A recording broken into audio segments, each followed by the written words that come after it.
भूटान नाम सुनते ही मिस्ट्री का एहसास होता है, एक अलग ही जगह का। हिमालय में बसा ये छोटा सा किंगडम आसमान को छूता हुआ सा लगता है। ये ऊंची चोटियों और गहरी घाटियों का देश है, प्राचीन मोनेस्ट्रीज और लहराते प्रेयर फ्लैग्स का। यहां समय प्रेयर व्हील्स के घूमने और मंक्स के मंत्रोच्चारण से मापा जाता है। सदियों तक भूटान दुनिया से छिपा रहा, एक सीक्रेट गार्डन जो अपनी दुर्गम भौगोलिक स्थिति से सुरक्षित था। हाल ही में इसने कुछ ही विजिटर्स के लिए अपने दरवाजे खोले हैं जो इसके अनोखे आकर्षण का अनुभव करने के लिए उत्सुक हैं। लेकिन भूटान कोई जल्दी से घूमने वाली जगह नहीं है। ये एक ऐसी जगह है जहां आप गहरी सांस ले सके, शांति का अनुभव कर सके, जिंदगी की छोटी छोटी खुशियों को फिर से पा सके। भूटान की यात्रा करना समय में पीछे जाने जैसा है, एक ऐसी दुनिया में जहां आध्यात्मिकता सिर्फ एक विश्वास नहीं बल्कि जीने का तरीका है। यहाँ प्राचीन परंपराएं और आधुनिक आकांक्षाएं एक नाजुक संतुलन में सह अस्तित्व में है।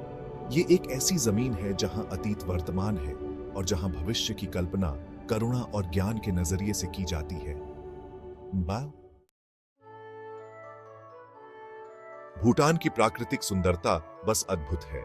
ऊंचे ऊंचे पहाड़ बादलों को चीरते हुए, जिनकी ढलानों पर हरे भरे जंगल हैं। क्रिस्टल जैसे साफ नदियां गहरी खाइयों से होते हुए बहती हैं, जिनका पानी बहते हुए एक मधुर आवाज करता है। आप जिधर भी देखें, प्रकृति एक अजीब सी ऊर्जा से भरी हुई लगती है। ये एक ऐसी जमीन है जहां माना जाता है कि पहाड़ों में आत्माओं का निवास है, जहां हर पत्थर और पेड़ का एक पवित्र महत्व है। यहाँ की हवा में भी एक दिव्य शक्ति का एहसास होता है, जो मनन और चिंतन के लिए आमंत्रित करती है। मठ चट्टानों के किनारों पर बने हुए हैं, जिनकी सुनहरी छतें धूप में चमकती हैं।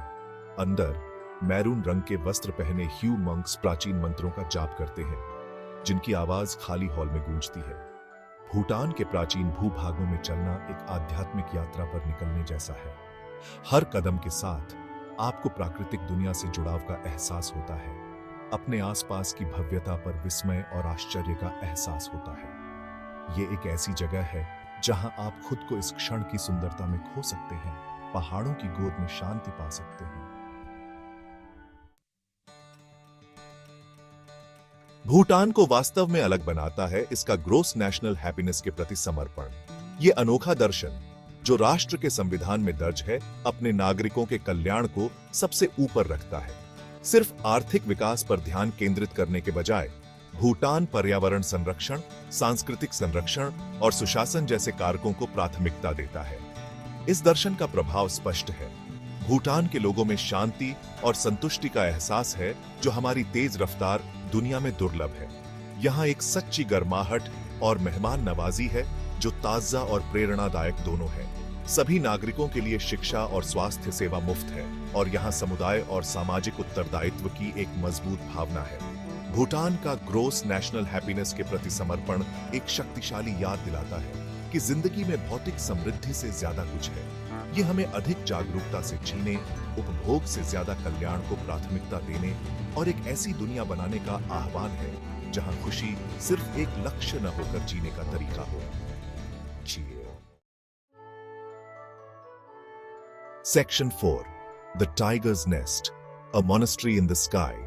भूटान की कोई भी यात्रा पारो ताक्सांग के बिना अधूरी है, जिसे टाइगर्स नेस्ट के नाम से जाना जाता है। यह प्रसिद्ध मॉनेस्ट्री पारो वैली से 3000 फीट ऊपर एक ऊंची चट्टान पर बना हुआ है। किंवदंती है कि भूटानी बौद्ध धर्म के जनक गुरु रिनपोचे 8वीं शताब्दी में एक बाघिन की पीठ पर सवार होकर इस जगह पर आए थे। टाइगर्स नेस्ट तक पहुंचना अपने आप में एक तीर्थ यात्रा है।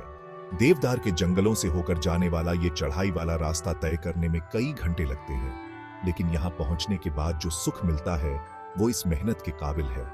जैसे जैसे आप मॉनेस्ट्री के पास पहुंचते हैं, ये धुंध से बाहर निकलता हुआ दिखाई देता है। सुनहरी छतों और सफेद दीवारों वाला एक मनोरम दृश्य। अंदर हवा में अगरबत्ती की खुशबू और मंत्रोच्चारण करते हुए मंक्स की आवाज गूंजती है। आप इन दीवारों के भीतर सदियों पुराने इतिहास और आध्यात्मिकता का एहसास कर सकते हैं। मॉनेस्ट्री से दिखाई देने वाला नजारा बेहद खूबसूरत है, जो नीचे बनी घाटी का एक सुंदर दृश्य प्रस्तुत करता है। ये असीम शांति और सुंदरता का स्थान है, विश्वास की स्थायी शक्ति का प्रमाण है। Section 5 the colours and flavours of Bhutan. अपनी प्राकृतिक सुंदरता के अलावा भूटान एक ऐसा देश है जहां जीवंत संस्कृति और परंपराएं हैं। स्थानीय बाजार इंद्रियों के लिए एक दावत है, जहां रंगीन कपड़े, जटिल हस्तशिल्प और सुगंधित मसाले बहुत ज्यादा मात्रा में मिलते हैं। यहाँ आपको हाथ से बुने हुए याक ऊन के कंबल से लेकर जटिल नक्काशी वाले प्रेयर व्हील्स तक सब कुछ मिल जाएगा।